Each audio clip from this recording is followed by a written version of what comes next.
Sot do bëjmë një eksperiment. Do bëjmë një magji shkencore. Do fikim zjarrin pa e prekur.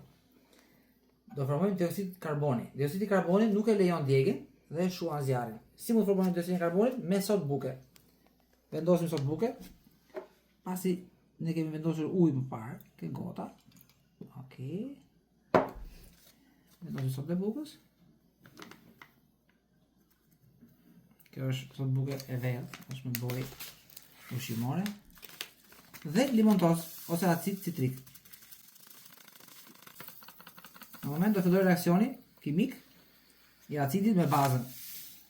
Këtu del një gaz i cili është dioksidi i karbonit. Dioksidi i karbonit nuk e lejon djegjen.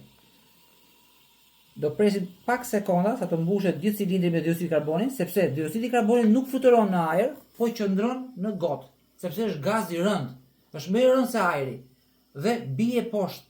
Mbushet gota me dioksid karboni. Do e marrim dioksidin e karbonit dhe do e derdhim ke zjarri dhe zjarri do fiket. Tash gota është mbushur. Do e marrim dhe do e derdhim ke kjo dhoma e vogël të poshtë. Dhe u derdh. U derdh dhe zjarri u fik. Ta ndesim edhe një herë. Kjo u mbush prapë me dioksid karboni. Unë do derdh ajër në ajër, si të thush. Në kohën që derdhet kjo tash. Zjarri u fik. Unë do derdh dioksidin e karbonit.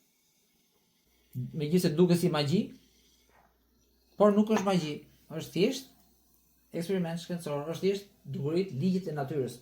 Dioksidi i karbonit largoi oksigjenin në rrotull, u mbush me dioksid karboni zonën këtu dhe zjarri nuk mori oksigjen, u fik. Duket si magji, por nuk është.